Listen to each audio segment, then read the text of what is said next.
네, 안녕하세요. 하승민입니다. 건강영양 아카데미 오늘은 다이어트 편에 대해서 총정리하는 시간을 준비했습니다. 네, 다이어트의 핵심 첫 번째, 체내 독소를 제거하라.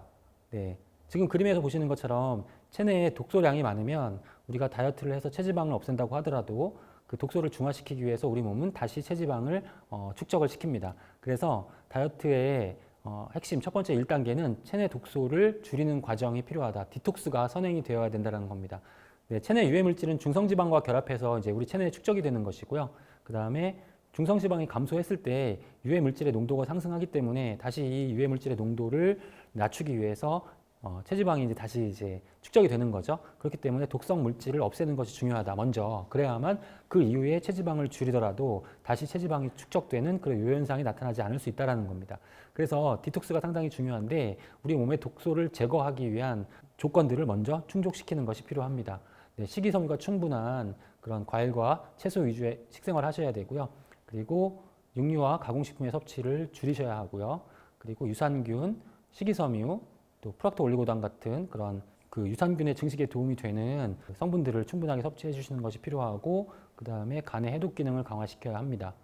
네, 그리고 항산화 영양소, 독소에 의해서 발생되는 유해산소를 줄이기 위해서 항산화 영양소를 충분하게 섭취하시고, 그 다음에 물을 충분히 섭취하셔서 체내 노폐물을 효율적으로 좀 배출시키고, 그 다음에 신진대사를 활성화시키기 위해서 이러한 부분들이 중요하다. 체내 독소를 제거하기 위한 그런 식생활이 병행이 되어야만 다이어트에 도움이 될 수 있다는 거고요. 두 번째는 기초 대사량이 증가해야 됩니다. 에너지를 많이 소비해야 한다는 거죠. 우리가 이제 근육을 키우게 되면 근육이 끊어졌다가 다시 회복되는 과정에서 근육이 증가하게 되는 그런 초과 회복 과정을 거치게 됩니다. 이 단계에서 단백질이 상당히 많이 중요하고요. 단백질을 충분히 섭취하시면서 근육 운동을 하셔야만 체지방을 줄일 수가 있고, 이 과정에서 체중은 오히려 증가할 수 있습니다. 근육의 무게가 더 많이 나가기 때문에 체중에 신경 쓰지 마시고 단백질, 근육량을 늘리고 체지방을 줄이는 것에 집중하시는 것이 좋겠고요. 또 우리가 이제 근육이 늘어났을 때에는 기초 대사량이 증가하기 때문에 이제 살이 찌지 않는, 체지방이 축적되지 않는 그런 체질로 바꿀 수가 있습니다. 그렇기 때문에 단백질을 충분히 섭취하시면서 근육 운동을 하시는 것이 중요합니다.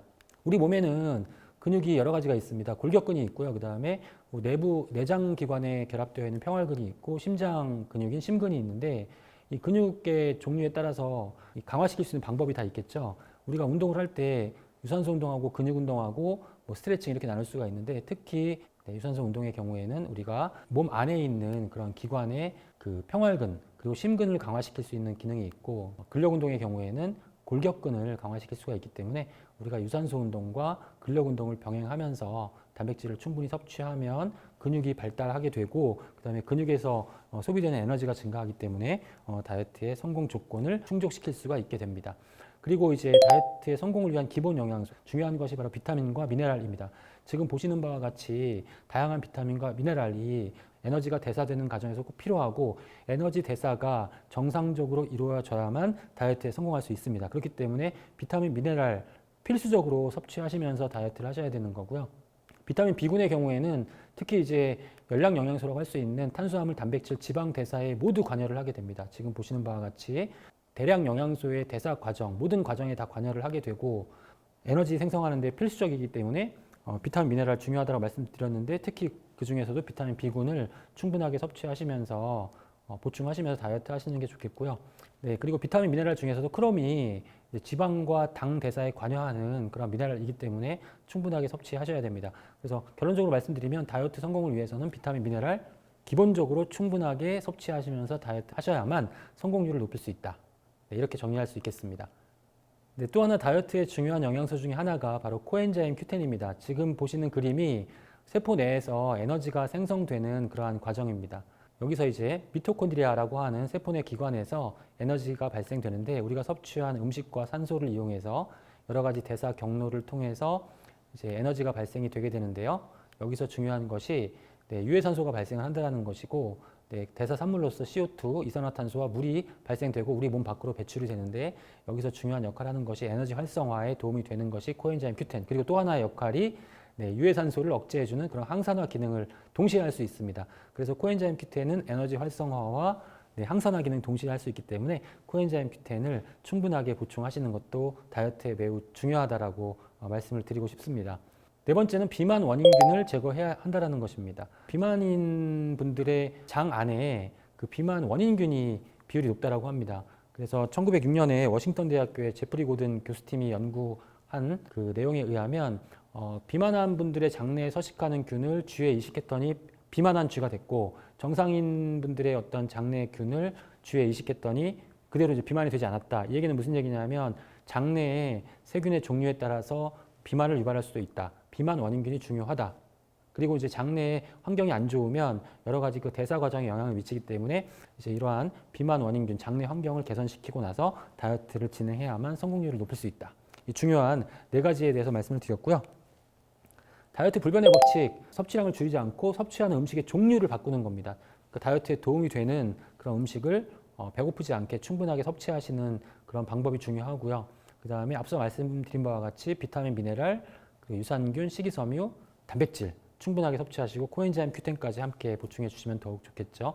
네, 그리고 운동에 대해서 부담을 가지실 수 있는데 어떤 시간을 투자해서 또 강도가 꼭 높은 그런 운동뿐만이 아니라 쉽게 할 수 있는 그런 신체 활동을 증가시키는 것도 좋은 그런 운동 방법이 될 수 있다는 점도 기억해 주셨으면 좋겠습니다. 네, 다음은 우리가 다이어트 할 때 무엇을 먹을 것인가, 열량이 낮은 음식만 선택하시게 되면 다음과 같은 그런 함정에 빠질 수가 있습니다. 지금 열량이 낮은 음식을 섭취했는데 오히려 다이어트 효과가 잘 나타나지 않았다. 무슨 얘기냐면 이제 열량과 또 함께 더불어 생각해야 될 그런 부분이 있다라는 겁니다. 네. 인슐린의 경우에는 우리가 음식을 섭취하면 당분을 분해하기 위해서 췌장에서 인슐린을 분비하게 되는데, 인슐린을 많이 분비하게 하는 식품이 있고요. 인슐린을 적게 분비하게 하는 식품이 있습니다. 근데 인슐린을 많이 분비하게 하는 식품은 공복 중추를 자극해서 섭취량을 증가시키게 되고요. 또 지방 합성, 지방의 축적을 증가시키게 됩니다. 반면에 음식 중에서 인슐린의 분비를 적게 분비하게 하는 그런 음식들이 있는데, 이러한 음식들은 그 반대로 포만감을 느끼게 하고 음식물의 섭취량을 줄이고 또 지방의 축적을 감소시키는 그러한 기능을 하게 됩니다. 그래서 우리가 음식을 섭취할 때에는 인슐린을 적게 분비하게 하는 이러한 수치를 우리가 GI 수치라고 하는데, GI 수치가 낮은 음식을 섭취하시는 것이 좋겠습니다.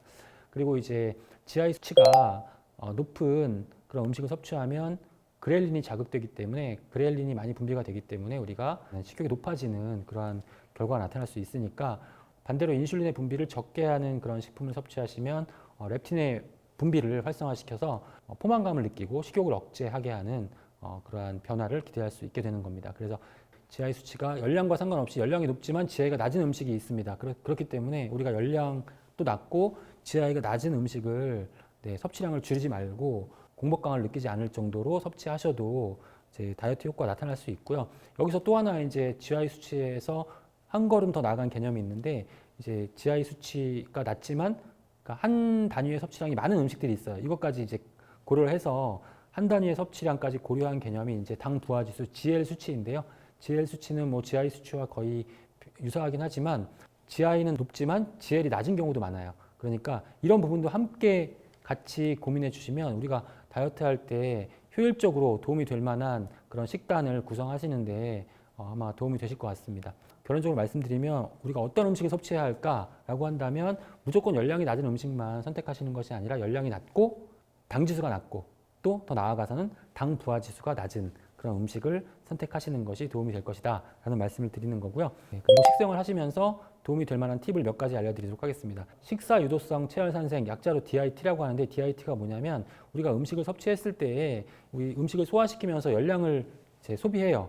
이 소화기관이 소비하는 열량이 클수록 더 유리하다라는 겁니다. 그런데 이 DIT, 이 열량은 소화기관이 소비하는 열량은 아침에 가장 큽니다. 그러니까 아침에 식사량이 많아도 많은 양의 열량이 소비가 될 수 있다는 겁니다.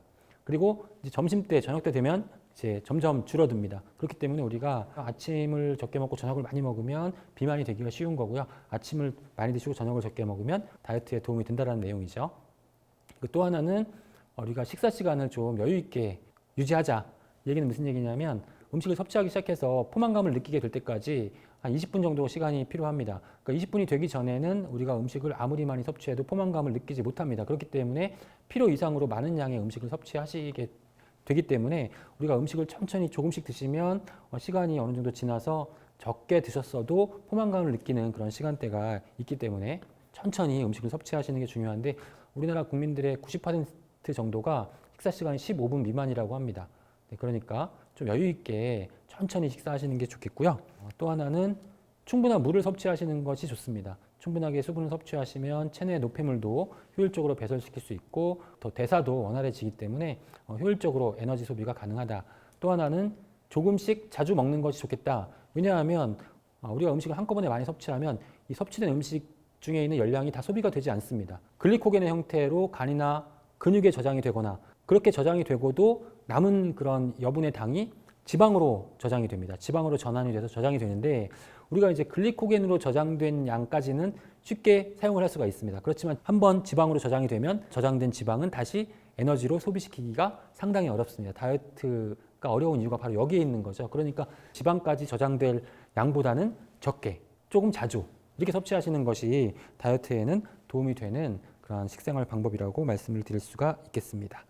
우리 그 다이어트에 도움이 되는 그 기능성 성분에 대해서 정리를 해보겠습니다. 탄수화물이 소화되면 세포에서 에너지로 사용되고 남은 당분은 지방으로 전환이 돼서 축적이 되죠. 그러니까 탄수화물을 적게 섭취하는 것이 좋고요. 또 우리나라 국민들은 탄수화물 섭취 비중이 높기 때문에 탄수화물이 지방으로 전환돼서 비만이 되는 경우가 비율이 높습니다. 그렇기 때문에 탄수화물의 섭취를 줄이는 것이 좋은데 탄수화물은 흡수되기 위해서는 소화 효소에 의해서 단순당 단위로 분해가 되어야 되는데 이러한 탄수화물이 당으로 분해되는 과정에서 이제 소화 효소가 필요하고 이 소화 효소를 억제하는 그러한 역할을 하는 것이 이제 강낭콩에 들어있는 파세올라민이라는 성분입니다. 파세올라민이라는 성분이 아밀레이즈 탄수화물 분해하는 아밀레이즈의 작용을 억제해서 단순당을 적게 만들어내기 때문에 우리 소화기관으로 흡수되는 그런 당분의 양을 줄일 수가 있다는 것이고요. 키토산의 경우에는 콜레스테롤도 우리가 많이 흡수가 되면 안 되죠. 소화기관 중에 존재하는 그런 콜레스테롤 키토산이 다음 그림에서처럼 흡착을 시켜서 몸 밖으로 배출시키는 그런 역할을 하기 때문에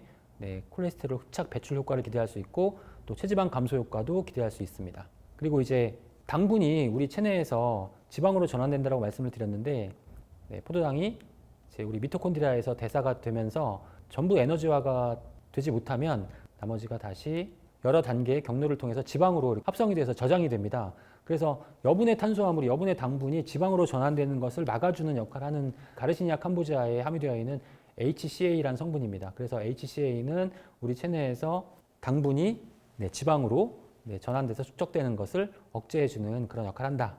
그리고 L카르니틴 성분은 지방이 연소가 되기 위해서는 미토콘드리아로 이동을 해야 되는데 이 L카르니틴이 지방을 이동시키는 그런 역할을 하게 됩니다. 그래서 L카르니틴이 없으면 이 지방이 이제 이동을 못하기 때문에 이제 에너지로 연소가 되지 않거든요. 그래서 L카르니틴은 지방 연소에 필수적인 그러한 영양소이고요. 이 L카르니틴은 우리 몸에서 합성되기 위해서는 비타민 C가 필요합니다. 그래서 비타민 C도 다이어트에 이제 연관이 되는 그러한 비타민이기 때문에 제가 이제 비타민 미네랄이 다이어트에는 필수적이다 이렇게 이제 앞서 말씀을 드렸던 거고요.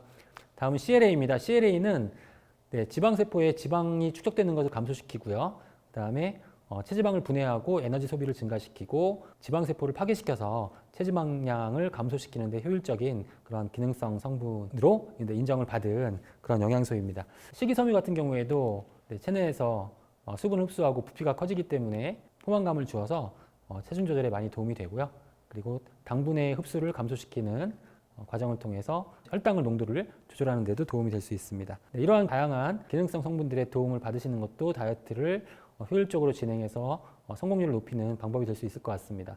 운동은 우리가 유산소 운동과 근력 운동을 같이 병행하시는 것이 좋고요. 둘 다 병행하시면 기초 대사량이 올라가면서 이제 우리가 에너지 소비가 효율화되기 때문에 꾸준히 계속하시면 우리 체질을 지방이 축적되지 않는 그런 체질로 바꿀 수가 있습니다. 그리고 이제 운동을 우리가 이제 너무 거창하게 시간을 투자해서 비용을 투자해서 한다고 생각하지 마시고 기본적으로 하는 그런 활동량을 늘리시는 것이 효율적으로 이제 우리가 에너지 소비를 증가시킬 수 있는 그런 방법이다라는 점을 강조를 하고 싶습니다. 마지막 정리해 보면요, 다이어트를 우리가 잘 하기 위해서는 체내 독소를 비워야 되고 또 기초 대사량과 근육과 단백질을 증가시켜야 되고요. 또 비타민, 미네랄, 또 코엔자임, 규텐, 항산화 영양소를 충분하게 섭취하셔야 되고 우리 장내 환경, 소화기관의 환경을 건강하게 개선하시고 유지하시는 것이 반드시 선행되어야 된다라는 점을 다시 한번 강조를 드립니다. 그리고 이제 마지막 페이지는 지금까지 말씀드렸던 내용들을 한번 쭉 정리를 해봤습니다. 그래서 자료를 받으시면 이러한 부분들 쭉 읽어보시고 어떤 내용인지 다시 한번 곱씹어 보시면 여러분들께서 다이어트 하시는데 조금이나마 도움이 될 수 있으리라 생각합니다. 경청해 주셔서 감사합니다.